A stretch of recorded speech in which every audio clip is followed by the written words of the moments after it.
Magandang umaga po sa ating lahat. Atin pong ipagpatuloy ang ating pagsusuri ng Biblia. At ngayon po, andito na tayo sa pagsusuri ng Biblia sa Bagong Tipan. At nasa sulat na po tayo ni Apostol Pablo sa mga taga-Roma. The book of Romans, the letter of Paul to the Romans. And in this time, we are to trace the outline of this book. Mahalaga pong ating tingnan ang nilalaman ng aklat na ito.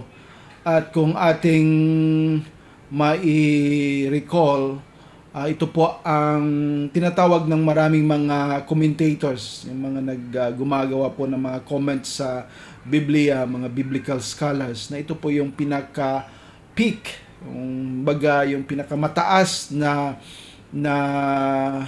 level ng pagpapahayag ng apostol tungkol sa doktrina ng kaligtasan, doktrina ng tungkol kay Panginoong Hesukristo. At dito po natin makikita ang kanyang paglalahad tungkol po sa mga Hintil at ang relasyon nito sa mga Hudyo. At maganda po nating tingnan itong aklat na ito in relation to the work of missions, dahil po dito hindi lang sinasabi ni Pablo na itong doktrina ng kaligtasan ay para sa mga Hudyo, kundi para sa mga Hintil at para sa buong mundo, sa lahat ng mga tao. Ngayon po sa ating survey, tingnan po natin ang mga content, nilalaman ng aklat na ito, at kung sa first chapter, sa una pong kapitulo, makikita na rin natin dito yung mga introductory parts or yung mga panimula ni Apostol Pablo sa kanyang sulat sa mga taga-Roma. Dapat din nating mai-recall na itong sulat na ito ni Pablo ay hindi niya sinulat sa mga taga-Roma dahil napunta na siya doon at siyang nag-establish ng simbahan doon o nagpapatayo ng gawain doon, kundi itong sulat na ito ay pinadala niya bago siya napunta sa Roma. Ito'y sinulat niya nung siguro nakita niya at nakapag-usap nina Phoebe, nina Priscilla at Aquila at iba pang mga Hudyo na naging Kristiyano na galing doon sa Italia, galing sa Roma, na ngayon ay bumalik doon sa Asia dahil nga merong persecution o baga parang isang ginawa ni Claudius, isang emperor noon, ng time na yon, na pinaalis po ang lahat ng mga Jewish Christians. At ang dahilan noon ay dahil ang mga taga-Roma o mga Italiano ay they were accusing the Christians na sila po yung dahilan kung bakit maraming mga trahedya, maraming mga disaster doon sa Italy o sa Roma, dahil daw nagagalit yung Diyos nila dahil may mga taong sumasamba sa ibang Diyos, lalo na yung mga Christians. So ngayon, they were under persecution. Hindi naman malala yung persecution noon, pinaalis lang sila. Ngunit it could be a source of discouragement sa mga believer doon. It could be a source of a spirit na magbigay sa kanila na hindi na lang sila magpapatuloy sa kanilang paniniwala, pananampalataya sa Diyos kay Panginoong Hesukristo, dahil nga instead of receiving blessings, merong mga paghihirap na kanilang naranasan dahil nga sa nangyari na sila'y pinaalis ni Claudius.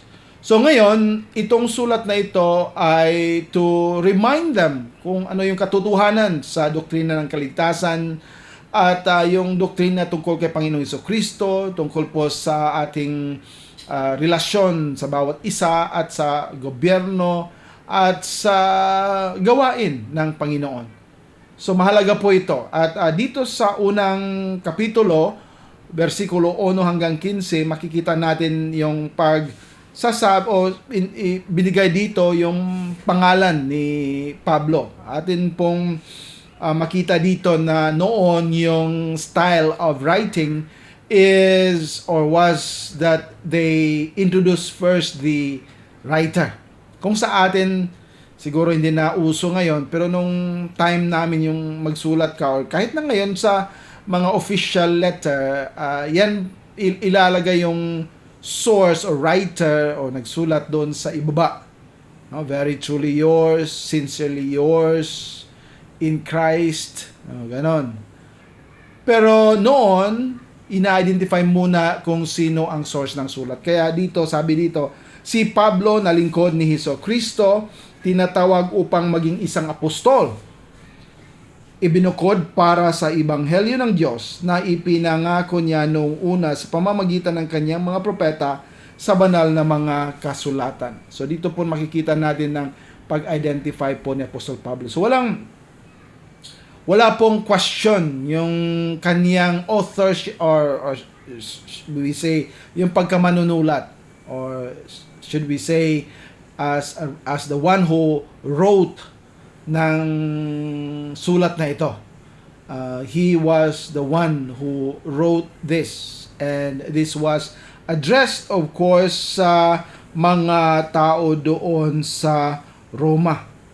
At sinabi na dito yung kanyang pakay, okay? Dito sa verse 3, patungkol sa kanyang anak na si Jesucristo na ating Panginoon na nanggaling sa binhi ni David ayon sa laman. So when he introduced himself, sinabi din niya kung ano yung tema ng sulat niya. At dito makikita natin sa verse 7 na pinakita din dito ang specific na addressee o baga recipient o baga tatanggap ng sulat na ito. Sa lahat na nasa Roma, mga iniibig ng Diyos, tinatawag upang maging mga santo, biyaya sa inyo at kapayapaan mula sa Diyos na ating Ama at Panginoong Jesucristo. So the writer and the recipients ay sinabi po dito. Hindi na kailangan pa nating hanapin kung sino nagsulat nito. Hindi po ito para sa ibang mga tao, kung hindi ito po ay specific for the Romans, yung mga tao doon sa Roma. And then pagkatapos niyan, pinakita po dito ang relationship ni Pablo sa mga taga-Roma. Dito natin malalaman na hindi pa sila nagkita. Ang desire pa ni Pablo dito na siya ay makapunta at makakita ng sa mga believers doon sa Rome dahil may gusto siyang gagawin doon. Yan po ang sinasabi dito.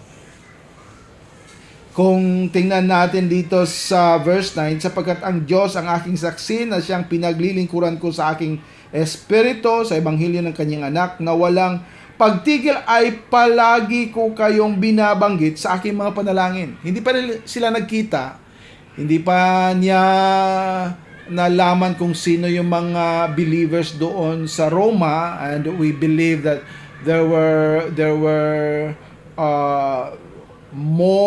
more Gentiles than the Jews dahil nga pinaalis yung mga Hudyo.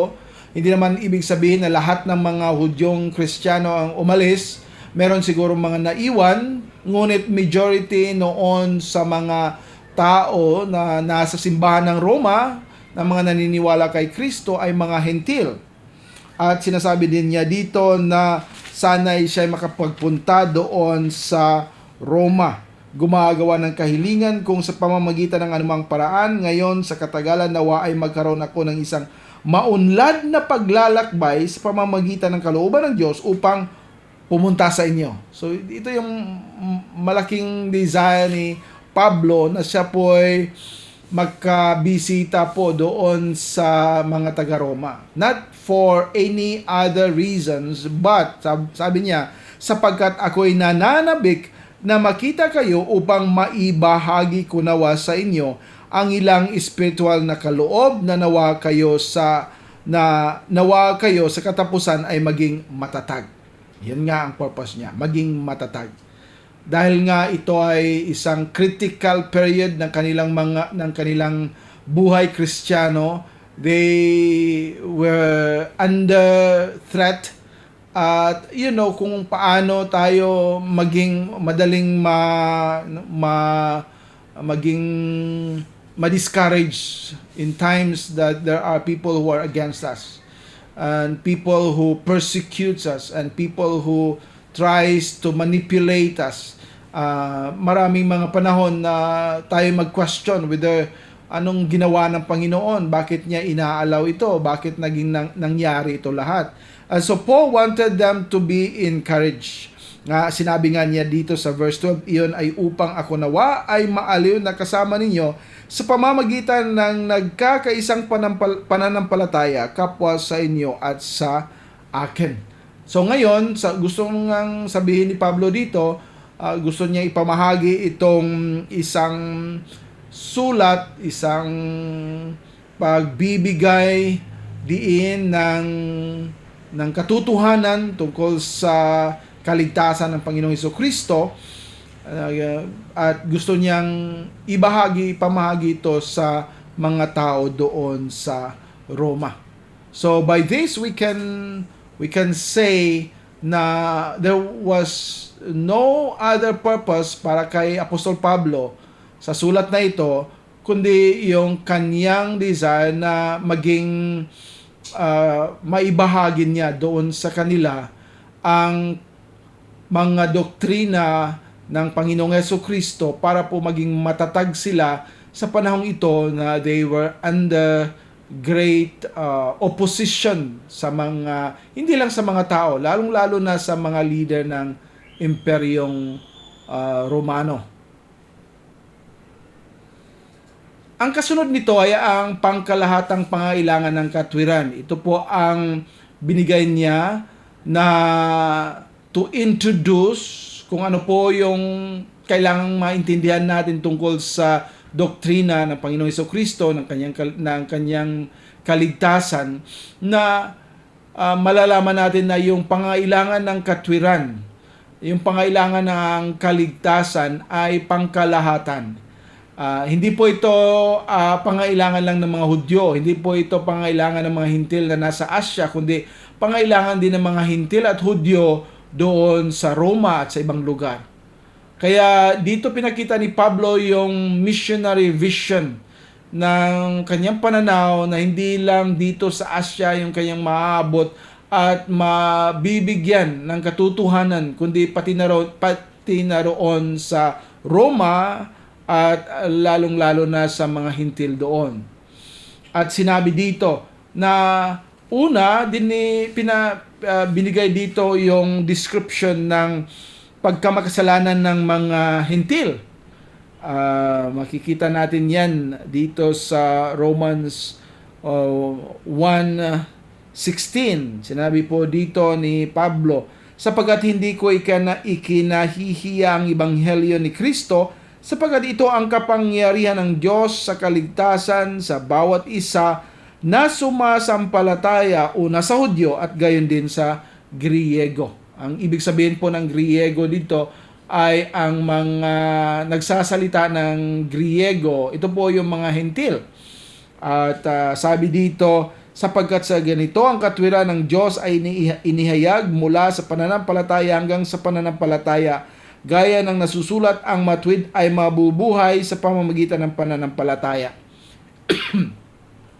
As early as chapter 1, dito sinabi na ni Pablo ang pinaka-sentro ng doktrina ng kaligtasan, which is by faith. From faith to faith, the just shall live by faith.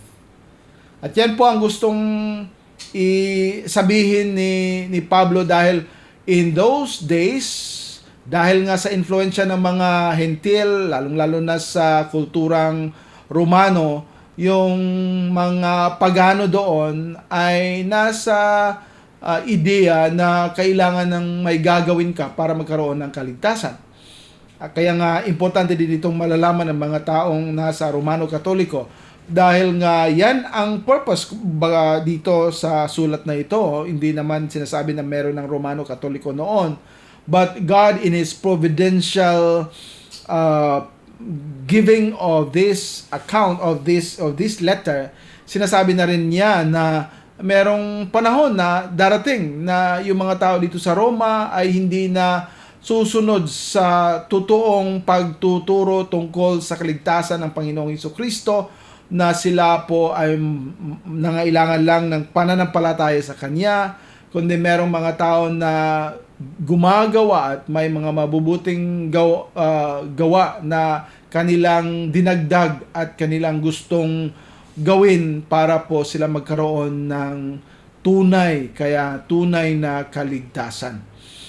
At dapat nating maintindihan yan at tayo din na mga lalo na sa atin galing sa Pilipinas na majority sa ating mga kababayan, 90%, 85 to 90% are Roman Catholics. Itong aklat na ito ay mahalaga. If you will know more or understand more of the book of Romans, you'll be able to relate. Marami kang masasabi, marami kang maituturo, marami kang maipamahagi doon sa ating mga kababayan. Kaya pag-aralan natin ito. That's why we spend a bit more on this book dahil nga maraming mga bagay na magagamit natin dito from this letter para po sa ating mga kababayan. Hindi naman na wala tayong makukuha sa ibang mga aklat, but ito ay specifically doon sa mga tao sa Roma kung saan nanggaling yung paniniwala ng Romano Katoliko na nag-i-introduce na may dinadagdag na yung mga pamahiin at mga gawain, mga tradisyon na wala naman sa sinasabi dito sa Biblia. Kaya itong sulat na ito mahalaga talaga. At kung makita natin ito at mabigyan natin ng tamang pagkaintindi at yung ating parang may outline tayo sa ating isipan when we introduce this book, sabihin natin o ipangaral natin sa iba, ay marami ang makukuha nila galing sa aklat na ito. Sinasabi din dito ni Pablo ang pagkakasala ng mga Hudyo. At dito ay sinasabi niya, ano ba talaga? O sabi dito, sa makatuwid ikaw ay walang may dahilan o tao. Sino ka man na humahatol sapagkat kung paano mo hinahatulan ng iba ay hinahatulan mo ang iyong sarili sapagkat ikaw na humahatol ay gumagawa ng gayon din ng mga bagay. Ito yung mga Hudyo. Mahilig sila po maghahatol sa iba dahil nga sila yung nauna, meron silang standard, meron silang mga tradition na ginagawa nila katulad ng mga Pharisee. At ngayon sabi ni Pablo dito, ikaw na nag-establish ng standard na ito, ngunit ikaw rin ay isang taong gumagawa o ng kasalanan against sa sinasabi dito sa Biblia, ikaw rin ay walang magagawa. Pareho kayong makasalanan sa mga Hintil at ikaw rin na isang Hudyo, kailangan mo rin ng kaligtasan. So lahat, ang pagkakasala ng mga Hintil at pagkakasala ng mga Hudyo ay binigyan po ng summary dito sa chapter 3, kung saan makikita natin itong famous phrase. It is a quotation, by the way, but it is a reminder sa lahat ng mga Hintil at mga Hudyo kung gaano ang lahat ng mga tao ay nangangailangan ng kaligtasan na galing kay Panginoong Hesukristo. Basahin ko po sa inyo dito sa verse 10 hanggang 18. Sabi dito, gaya ng nasusulat, walang sinumang matwid, wala ni isa. Walang sinuman na nakauunawa, walang sinuman na naghahanap sa Diyos. Silang lahat ay lumihis sa daan, sila ay sama-samang naging hindi kapaki-pakinabang. Walang sino man na gumagawa ng mabuti, wala ni isa. Ang kanilang lalamunan ay isang bukas na libingan, sa kanilang mga dila ay nakamit nakagamit sila ng panlilin lang. Ang laso ng mga ulupong ay nasa ilalim ng kanilang mga labi, na ang kanilang bibig ay puno ng pagsusumpa at kapaitan. Ang kanilang mga paa ay maliliksi sa pagbubo ng dugo. Ang pagkawasak at paghihirap ay nasa kanilang mga daan, at ang daan ng kapayapaan ay hindi nila nalaman. Walang takot sa Diyos sa harap ng kanilang mga mata. So ito po yung tao, hindi lang sa mga Hintil, pati na rin yung mga Hudyo. Ito yung summary ni Apostle Paul sa lahat ng mga tao sa mundo. Kahit saan ka pupunta, kahit saan kang dako ng mundo pupunta, ito po yung attitude, behavior, nature ng tao na wala pa kay Kristo. Hindi po siya marunong, hindi po siya naghahanap sa Diyos. Kung meron mang sense of a heart that seeks after God, yan ay isang pamamaraan ng tao para po maging ano lang siya, to comfort or to ease his struggles. Pero ang hinahanap niya ay hindi Diyos, ang kanyang sariling purpose, self-interest na he will be at peace. Kaya itong mga relihiyon ngayon, yan ang pamamaraan. Gumagawa ka, gagawa ka ng ganito, magbabayad ka ng ganyan. Yan isang meditation to just make peace with yourself. Pero iba po ang isang pagtuturo ng mga ng Christianity. It's not peace for ourselves, it is peace with God. Kaya if we are trying to create peace within ourselves, yun lang ang gusto natin. It will just result to ibang trouble ng ating sarili. Dahil hindi natin ito makukuha. It will just cause us confusion and even anxiety. But peace with God, yan po ang maibibigay ng ating Panginoon. Dahil with the Lord Jesus Christ, we shall be forgiven. Mapapatawad yung ating mga kasalanan. Hindi na tayo natatakot sa isang paglilitis. Hindi na tayo natatakot sa isang paghahatol. Dahil ito po lahat ay binayaran na ng ating Panginoong Jesucristo. At dahil sa Kanya, magkaroon tayo ng buhay na walang hanggan. Meron na pong kapatawaran ng ating lahat ng mga kasalanan that will give us true peace in our hearts. Because we made peace with God. Yan po ang napaka-importante. So, dito ay sinundan po itong ating yung ating nalaman itong pangkalahatang pangailangan ng katwiran sa tao ay ito po yung pagpaparatang ng katwiran, o ibig sabihin dito ay binigyan tayo ng katwiran, at itong katwiran na ito ay hindi sa atin. Ito ay katwiran na binigay ng ating Panginoong Jesucristo. Ang katwiran ng Diyos sa pagpapawalang sala. Kung makikita natin dito, sinasabi po ni Pablo na wala kahit isa na hindi nagkasala. Romans 3:23 is a familiar verse for us, sapagkat ang lahat ay nagkasala at hindi nakaabot sa kaluwalhatian ng Diyos. At dahil lahat, hindi po lang Hintil, kundi po mga Hudyo at lahat ng mga tao, tayo po ay nangailangan ng katwiran. At itong katwiran na ito ay maibigay lamang galing kay Panginoong Jesucristo. Hindi po ito maabot, hindi po ito makukuha, hindi po ito mababayaran ng kahit sino. At dito si Pablo was so plain in declaring that it is only through the Lord Jesus Christ. Kung basahin natin dito po sa bago sa 23, sinabi po dito sa verse 20, sa makatwid sa pamamagitan ng mga gawain ng batas. Itong mga gustong mga sinasabi ng mga Hudyo at sinasabi din ng mga Hintil ay walang laman na bibigyang katwiran sa kanyang paningin, sapagkat sa pamamagitan ng batas ay ang kaalaman sa kasalanan. Kung susundin natin ang batas at gagawin natin ang mga batas ni Moises at batas ng mundo, dito lang natin malalaman na hindi natin kayang gagawin dito. Dito natin malalaman na imperfect yung tao.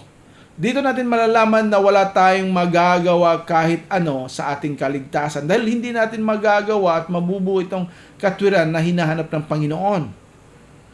Ngunit sinabi ni Pablo dito sa verse 21, and it's very plain, ngunit ngayon ang katwiran ng Diyos sa hiwalay sa batas ay inihayag na sinaksihan sa pamamagitan ng batas at ng mga propeta.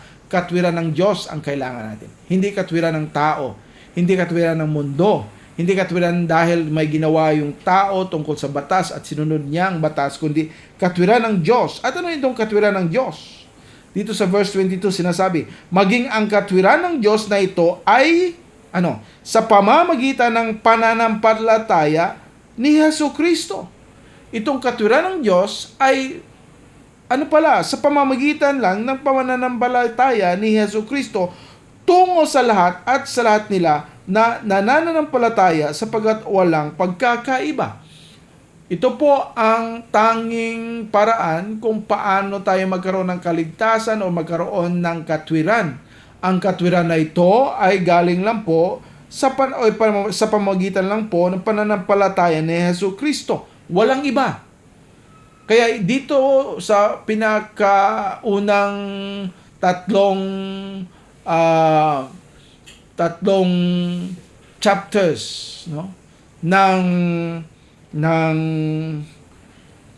aklat ng Taga-Roma o sulat ni Pablo ng Taga-Roma, pinahayag na it was made clear na sinabi dito walang magagawa ang tao, lahat ng maginawa niya ay walang kabuluhan. Ang tanging paraan lang na tayo'y mapapatawad, na tayo'y mabigyan ng katwiran ay kung tayo'y mananampalataya po kay Panginoong Hesukristo. So yan ang clear description dito. At sinabi din niya dito ang pagpapawalang bahala sa pamamagitan ng pananampalataya, walang pagmamalaki. Ito po is a clear additional description that we cannot boast of. Hindi po tayo makapagmamalaki sa ating natanggap dahil hindi po ito atin. Ito'y katwiran ng Diyos. Kung bakit tayo nagkaroon ng kaligtasan ay dahil sa katwiran ng Panginoong Jesucristo. Hindi po atin ito. Kaya sabi dito, ang pananampalataya o ang pagpapawalang sala, the forgiveness of our sins through faith in Christ ay hindi po maging isang source of boasting dahil hindi po tayo mamalaki sa katwirang ito dahil ito po ay galing sa Panginoon. Wala pong kahit isa na galing sa atin.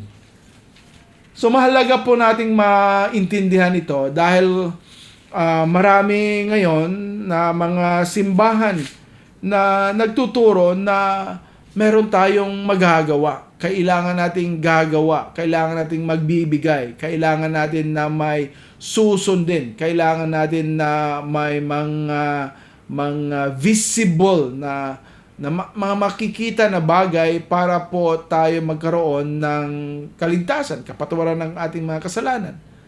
Ngunit sa Biblia po, wala pong sinasabi ang sulat ni Pablo tungkol sa katwiran na makukuha ng tao. Wala pong pamamaraan at walang kahit anong magagawa ang tao na siya ay magkaroon ng katwiran na enough to forgive, enough to cleanse, enough to wash away the sins sa kanyang sariling mga kasalanan. So dito sa sulat ni Pablo, it was made clear, and now we proceed to the next part. Ito po ay yung pagwawalang sala at ang lumang tipan. Dito sa chapter 4, binigyan din ni Pablo ang mga sinasabi noon ng salita ng Diyos tungkol po sa katwiran na galing sa ating Diyos. At dito binigyan niyang halimbawa ang iba't ibang mga Old Testament na mga saints na ito ay dahil lang sa katwiran ng Diyos na nagkaroon sila ng kapatawaran. Dapat nating maintindihan at dapat nating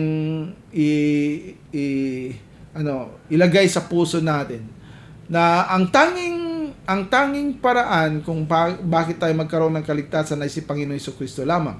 At yung mga Old Testament saints, katulad ni na Abraham, kahit na nila Adam at Eve, yung kanilang kaligtasan ay sa Panginoong Jesucristo pa rin. Hindi sa anong magagawa o ginagawa nila noon. Hindi sa kung sino sila at ano yung mga mabubuting ginagawa nila noon.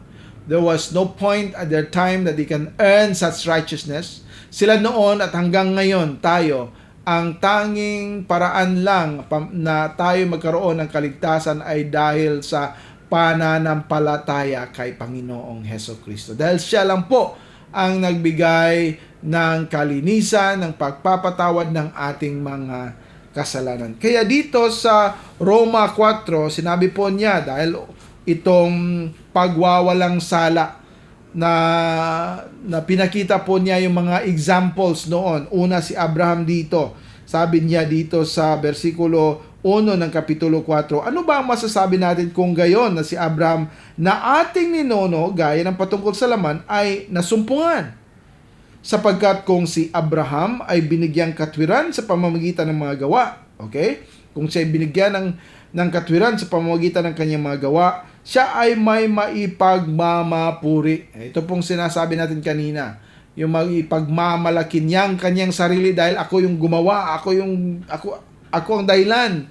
Ako po ang nagbigay dito, naggumawa dito. Ako po ang dahilan kung bakit ako nagkaroon ng kaligtasan. But hindi po yan ang nangyari kay Abraham. Sabi dito, sapagkat ano bang sinasabi ng kasulatan? Si Abraham ay nananampalataya sa Diyos at ito ay ibinilang sa kanya na katwiran. Dahil sa kanyang pananampalataya, ito'y ibinilang sa kanya na katwiran. Dahil sa kanyang pananampalataya, nabigyan siya ng katwiran. Dahil sa kanyang pananampalataya, nabigyan siya ng pagwawalang sala. Dahil sa kanyang paniniwala, siya nagkaroon ng kaligtasan.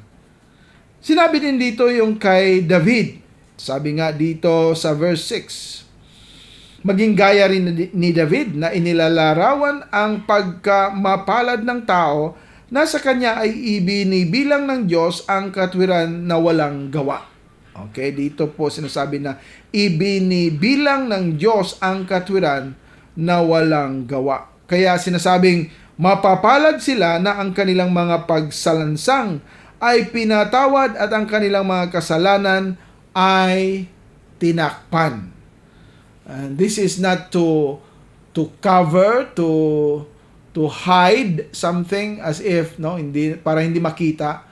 This was to cover, that means through the blood of the Lord Jesus Christ, dahil siya namatay para sa atin. Ito lahat ng mga kasalanan natin were covered, were washed, were cleansed, at kumbaga ito'y pinapatawad na dahil kay Kristo. Siya po ang naghihirap para sa atin. Siya po ang naging sakripisyo natin. Siya po ang nagbibigay sa kanyang buhay para sa atin. Kaya tayo nagkaroon ng kaligtasan, ng kapayapaan, ng pagwawalang sala dahil lang po kay Panginoong Jesucristo.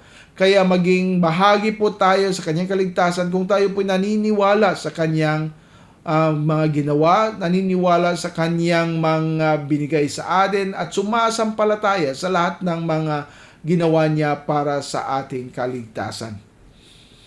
At dito rin sa chapter 4 ay makikita natin hindi lang si David yung pinag-usapan dito, kahit na yung iba pang mga tao katulad na nung panahon ni na Abraham at kay Sarah at yung iba pa. So dito sinasabi din ulit yung kanyang ang pananampalataya ni Abraham na sinasabi po dito sa verse 13, Romans 4:13. Sinasabi po dito, sapagkat ang pangako na siya ang dapat maging tagapagmana ng sanlibutan ay hindi kay Abraham o sa kanyang binhi sa pamamagitan ng batas, kundi sa pamamagitan ng katwiran ng pananampalataya. So ito lang po ang pamamaraan, yung katwiran ng pananampalataya. Sapagkat kung sila namula sa batas ay maging mga tagapagmana, ang pananampalataya ay naging walang kabuluhan, at ang pangako ay naging walang bisa, dahil ang batas ay gumagawa ng pagkapuot, sapagkat kung saan walang batas ay walang pagsuway. Sa makatwid, ito ay pananampalataya upang ito nawa ay maging sa pamamagitan ng biyaya sa katapusan ng mga na ang pangako nawa ay maging tiyak sa lahat ng binhi, hindi lamang yaong sa batas, kundi yaong din sa pananampalataya ni Abraham na siyang ninuno nating lahat. At dito po sa Kapitulo 5, dito natin mahahanap yung sinasabi natin kanina na kapayapaan. At itong kapayapaan na ito ay ang kapayapaan diyan sa kay Panginoong Jesus o sa ating Diyos. Hindi po natin magagawa yung kapayapaan sa ating sarili, kapayapaan sa ibang tao kung wala po tayong kapayapaan together with God. At ang ginawa po ng ating Panginoong Jesucristo nung tayo naniniwala sa Kanya, pinakauna po na tayo na-reconcile, nagbalik loob sa Kanya, at ito po ay dahil meron na tayong kapayapaan with God. Sabi nga dito sa verse 1, sa makatwid, bilang binigyan katwiran sa pamamagitan ng pananampalataya, ay may kapayapaan sa Diyos. Kapayapaan tayo sa Diyos pamamagitan ng ating Panginoong Hesukristo. Siya po yung dahilan. Siya po nagbigay sa atin ng kapayapaan. Si Panginoong Hesukristo lang po. Kaya sa ating pananampalataya sa Kanya, nagkaroon tayo ng pagbabalik loob sa ating Diyos. At yan ay nagbigay sa atin ng tunay na kapayapaan. At sinabi din dito, yung pagbibigay katwiran ay mayroong pagkakasundo. Kailangan dito ang pagkakasundo. Wala pong isang tao na hindi po na nagkaroon ng katwiran at may kapayapaan at hindi nagkakasundo sa Diyos.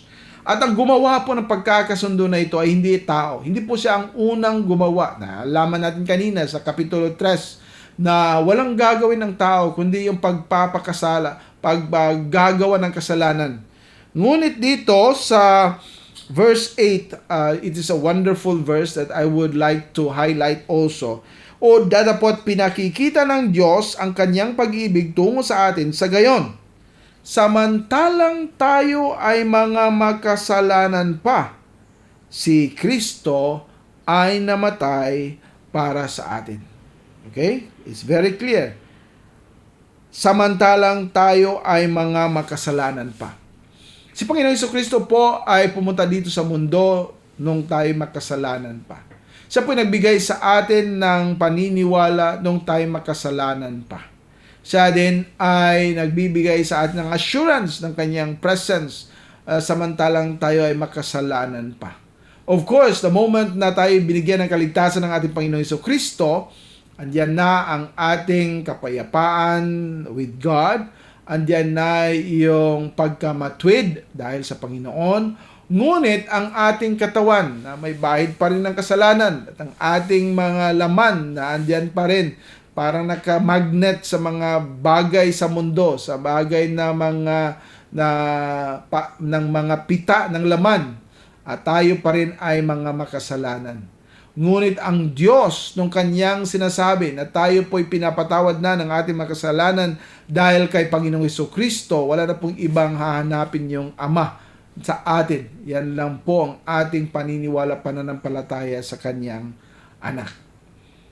Meron din dito yung sinasabing analohiya ni na Kristo at Adam. At ito po yung ang sinasabi nating parang ito yung description, no, hindi parang, but it's the description, a plain description ng tinatawag nating covenant theology. Ano ibig sabihin ng covenant theology? Ito pong teolohiya na nagsasabi, hindi naman ito nagsasabi lang, kundi ito ang katotohanan ng salita ng Diyos, na hindi po ito pinuputol-putol. Hindi po ito isang magkakaibang parte ng aklat. Hindi po ito isang non-jointed, kumbaga, na account. Hindi po ito na separated or divided na mga aklat ito po ay iisa lamang dahil yung author, yung may akda ng aklat na ito ay ang ating Diyos. Kaya walang kahit anong mga pagkakaiba. Sabihin natin na itong aklat ng Roma ay iba sa mga sinasabi sa Old Testament. Meron pa ring relationship. Kaya dito, yung aklat, yung Biblia ay iisa. It is treated as one. Yan ang covenant theology. It's only one account, it's only one focus, it's only one Bible. Hindi po ito 66 na mga aklat na somehow dinadagdag yung iba, somehow yung iba ay contradicting sa ibang mga aklat. Hindi po, iisa lang ito. Kaya sa ating paniniwala kay Panginoon Jesucristo, maging nasa bagong tipan tayo at sila noon sa lumang tipan, pareho tayo ng kaligtasan. Hindi po kahit anong pamamaraan. Hindi natin pwede sabihin yung mga Old Testament saints, yung mga nasa lumang tipan, yun yung kaligtasan nila dahil sa mga ginagawa nila. At tayo ngayon sa New Testament, sa bagong tipan, yung ating kaligtasan ay dahil nila sa pananampalataya, paniniwala kay Kristo. Hindi po, lahat po ay pananampalataya. Yan ang covenant theology. Dahil nung nasa Genesis 3:15 pa, sinasabi na ng Panginoon kung ano yung plano sa mundo. Sinasabi na niya kung paano pupunta dito ang kanyang sariling bugtong na isinilang na anak. Alam na po niya ito lahat. Kaya it is just a matter of fulfilling kung ano yung mga nasa loob ng plano ng Panginoon. Tayong mga tao na hindi natin alam kung ano yung plano ng Panginoon, hindi natin alam kung ano mga gagawin ng Panginoon, hindi natin alam kung ano din ang magaganda sa atin dahil ito'y bigay ng Panginoon. Let us be trusting in God alone. Dahil kung tayo po ay maniniwala sa sarili natin, maniniwala po tayo na may magagawa tayo, maniniwala po tayo na tayo mga intelihenteng tao, tayo mga dapat ilagay diyan, dito ilagay dito, ay makikita natin yung depravity ng ating pag-iisip. Depravity in the sense na hindi natin naintindihan pa yung talagang doktrina ng Panginoong Hesukristo. Kaya dito sa verses 5:12 to 21, dito yung representative principle na sinasabi dito. At kung mababasa natin, sabi dito, kaya nga kung paanong sa pamamagitan ng isang tao ang kasalanan ay pumasok sa sanlibutan, this is through Adam, at ang kamatayan sa pamamagitan ng kasalanan at sa gayon ang kamatayan ay nailipat sa lahat ng mga tao dahil doon ang lahat ay nagkasala. So it is describing the Adam. Sapagkat bago pa ang batas ng kasalanan ay nasa sanlibutan na, ngunit ang kasalanan ay hindi ibinilang kapag walang batas. So, kailangan ng batas para masasabi na may kasalanan. Kung walang nilabag na batas, walang kasalanan. Gayon pa man ang kamatayan ay nahaghari mula kay Adan hanggang kay Moises, maging sa kanila na hindi nagkasala ayon sa wangis ng pagsuway ni Adan na siyang kahawig niya na darating. Merong mga tao na parang malinis, parang walang ginawang masama, parang mga mabubuting tao. Ngunit lahat tayo na pinanganak dito sa mundo ay may bahid po ng kasalanan. Lahat po tayo ay may abilidad to commit sin against God. That's why we also have this sinful nature and we are sinful people. Kaya yan po ang makikita natin sa ating mga buhay. At hanggang dito sa Roma 5 sa katapusan, dito pinigay po ang isang analogy. Sabi nga dito sa verse 21, sa katapusan po ng Roma 5, upang kung paano ang kasalanan ay naghari sa kamatayan, naging gayon nawa ang biyaya ay maghahari sa pamamagitan ng katwiran sa walang hanggang buhay sa pamamagitan ni Hesukristo na ating Panginoon. So dito po pinakita na si Adam ay wala pong nagagawa, si Panginoong Jesucristo ang gumawa ng lahat. Siya po ang naging bahagi o isang representante ng lahat ng mga tao sa mundo na kung sino po yung sumasampalataya sa Kanya, sumasamba sa Kanya, naniniwala sa mga ginawa Niya, magkaroon po ng buhay na walang hanggan. Pinatawad na po ng ating Diyos ang ating mga kasalanan kung tayo po'y nananampalataya na kay Panginoong Jesucristo. So ngayon, tingnan din natin itong next na slide, ang bagong buhay kay Kristo. Now, sa Kapitulo 6 hanggang Kapitulo 8:39, makikita natin dito ang mga mahalagang pagtuturo ni Pablo at tungkol po sa tao. Una dito sa Kapitulo 6, dito natin malalaman kung bakit kailangan nating maging mga taong sumusunod kay Panginoong Jesucristo. At dito sa sinasabi ni Pablo, malalaman natin na sa Roma 6, tayo ay mga alipin, kumbaga, ng ating Panginoon. Hindi po ito isang pagkaalipin na katulad ng mga alipin na wala silang magagawa, walang freedom. Ngunit dito po sa pagkaalipin natin kay Panginoon Jesucristo, meron po tayong freedom. Freedom from sin, freedom from Satan, freedom from self. So ngayon, meron na tayong freedom, magagawa na natin ang dapat nating gawin. Yun ang totoong masasabi nating free will. Yung mga ginagawa natin under the direction of God. Paano ba maging free ito? Na ito na may under subjection ng Panginoon. Free nga dahil hindi na tayo nagkakasala, free na tayo dahil hindi na tayo nakukuha ng kaaway, at itong free will na ito ay under subjection of the Lord Jesus Christ, at lahat ng magagawa dito ay isang gawain na makapagbigay sa Kanya ng kaluwalhatian. Yan ang free will. Yan ang free na hindi under the subjection of the enemy. Dahil kung meron ka, you are entangled with sin.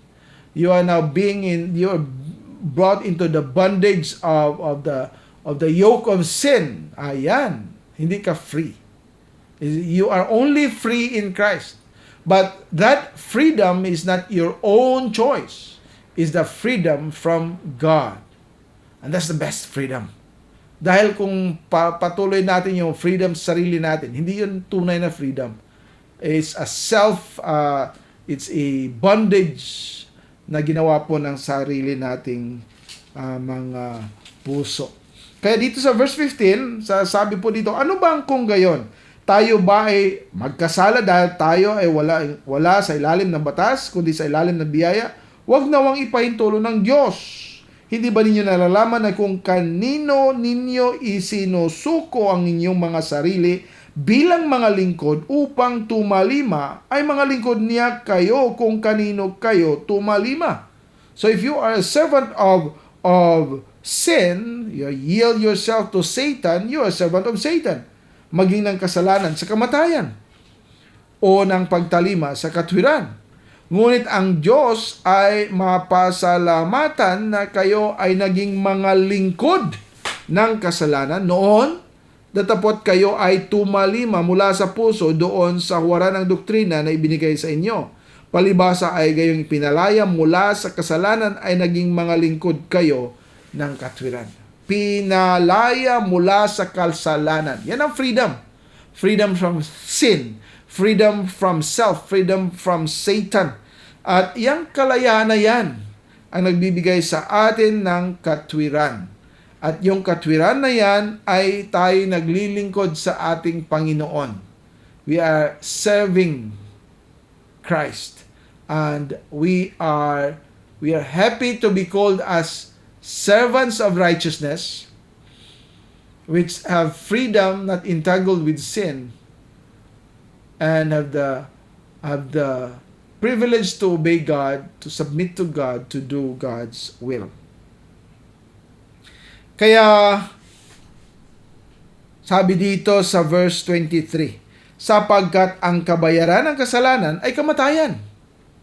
Kung tayo po ay nasa kasalanan pa, we are in bondage. Hindi po tayo libre. Wala tayong freedom.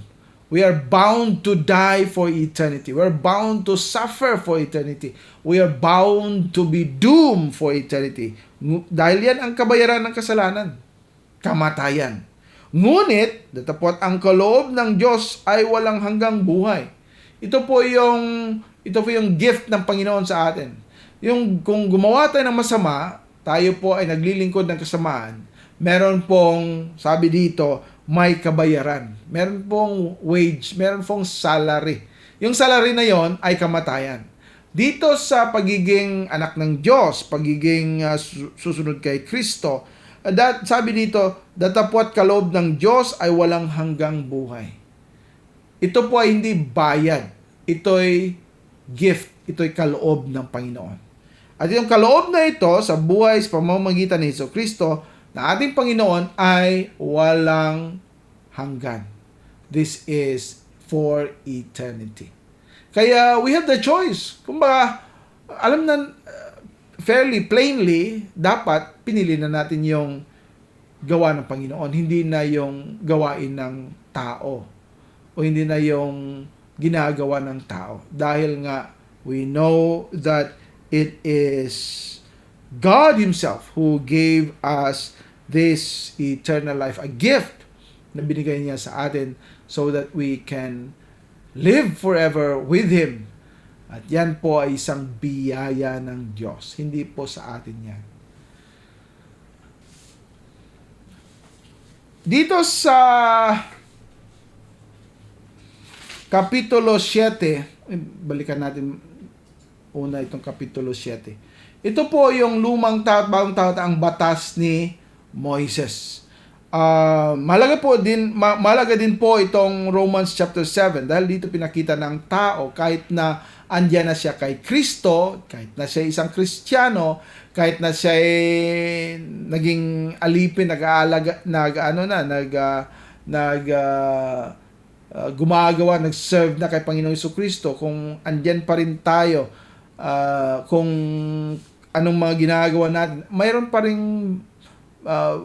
portions ng ating buhay na tayo ay nasa sitwasyon pa na minsan wala tayong magagawa. We are under the bondage, we are under the control of Satan. There are many things in our lives, and we know, ito yung sinasabi ni Pablo dahil he experienced it. Hindi na bagong Christian pa dito si Pablo. Alam natin nung sinulat niya ang Roma, ang aklat ng taga-Roma, ay pauwi na siya after third missionary journey. So he was not a young Christian. He was not a novice, no? Kung baguhan. He was already a missionary, a pastor of pastors, or a prophet of God, a missionary of the Lord. Ngunit sinabi niya dito sa verse 14, sapagkat nalalaman natin na ang batas ay spiritual, ngunit ako ay makalaman sa pinagbili sa ilalim ng kasalanan. Sabi niya, I am carnal, sold under sin. Hindi ba nilinis na ng Panginoon? Hindi ba siya binigyan na ng kapatawaran ng kasalanan? Hindi ba siya binigyan na ngayon ng bagong buhay? O, totoo yun. Ngunit ang pagbigay ng Panginoon sa atin ng totoong buhay, ng isang bagong buhay, tayo ay nandito pa sa ating katawan. At yung sariling katawan natin, yung ating laman, ay makasalanan pa rin. Kaya nga, we have to die in order to remove us out from this sinful flesh. And this sinful flesh also, once we are restored back, no, babalik tayo sa ating sariling katawan, ay hindi na yung luma, bago na yung sinasabing glorified body. Kaya itong glorified body na matatanggap natin, ito yung body na hindi na nagkakasala, hindi na umiiyak, wala nang kahit ano na galing sa mundo. So dito sa Romans chapter 7, Paul says, until hanggang sa hindi natin tayo na maging kasama at maging kabahagi sa kay Panginoong Jesucristo sa pagbalik niya. Hanggang doon ang tao ay andyan pa rin sa kasalanan. Kaya sinabi niya dito, sapagkat yaong ginagawa ko ay hindi ko nauunawaan, sapagkat kung ano ang nais ko ay hindi ko yun nagagawa. Datapwat kung ano ang kinamumuhian ko ay yon ang nagagawa ko. Yung sana hindi ko gustong gawin, yun ang ginawa ko. Yung hindi ko gustong gawin, yan ang ginawa, at yung gusto kong gagawin ay hindi ko magagawa. Yan ang depravity. Hindi tayo totally depraved, but we have the understanding na until and unless we shall be resurrected or we shall be raptured, hindi po tayo magkaroon ng isang katawan na glorified. No? Kumbaga, may iwan pa rin tayo sa ganitong laman. At itong laman na ito, hanggang sa kamatayan, ay isang laman na meron pa rin parang magnet, meron pa rin attraction sa kasalanan sa mundo. Ngayon, dito sa chapter 8, I'm sorry, nagpabalik yan. Ay isang magandang parang summary ng mga sinasabi ni Pablo tungkol sa kasalanan ng mga Hudyo, kasalanan ng mga Hintil, kasalanan ng mundo. Bago siya bumaling doon sa mga Hudyo, bago niya binalikan yon. Ito po yung pangkalahatang judgment ng tao na tayo po'y makasalanan. Ngunit ito po sa chapter 8, isang maganda, is a victorious chapter. It is a chapter full of spirit. It's a chapter that is full of encouragement. Ito po yung palagi natin binabasa.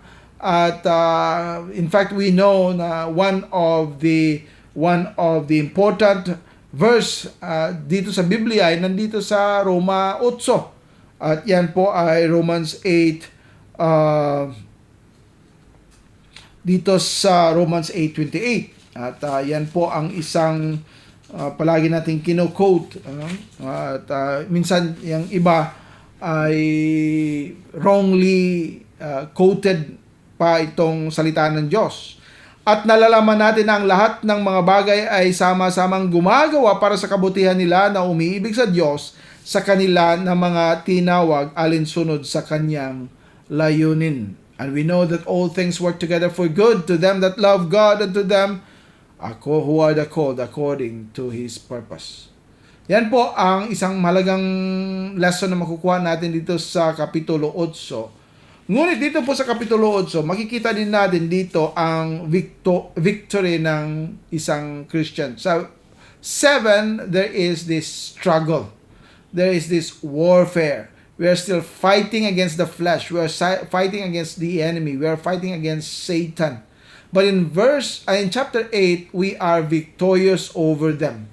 It started even here in chapter 8 verse 1.